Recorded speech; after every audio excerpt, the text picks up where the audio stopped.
ઓહો, આજે પણ સમોસાની તૈયારી. તો તમે સમજી જ ગયા છો ભાઈ આજ જેમ તૈયારી છે. કારણ કે આજ બર્થડે હતો. આજે બર્થડે હતો પિયુષ ચૌધરીનો. તો આવી જાય સમોસા ભાઈ, ગરમા ગરમ સમોસા અને ચટણી. બર્થડે વિશ કરી અને પછી બે દિના છે છોકરાને ખાવા સમોસા આલી દીધા. અને પછી છોકરે કહી છે ખાવાનું ચાલુ. અને હોય તો જો ગ્રુપ બનાવીને ખાઈ રહ્યા છે. હમણાં છોકરા મજા આવે 3 દિવસથી તો મજા.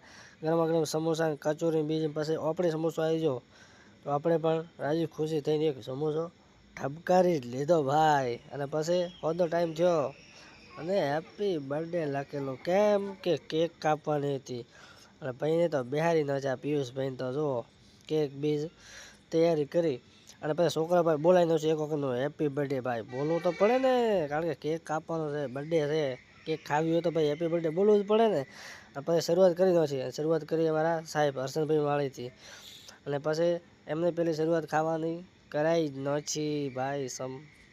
કેક બેક ખવડાવી નથી. અને પછી વારો આવી જાઓ આપણો. આપણે પણ ખવડાવીએ. અને પછી આપણે ખવડાવ્યા પછી બધાને વાર આવે એક વારા પરથી ખવડાય.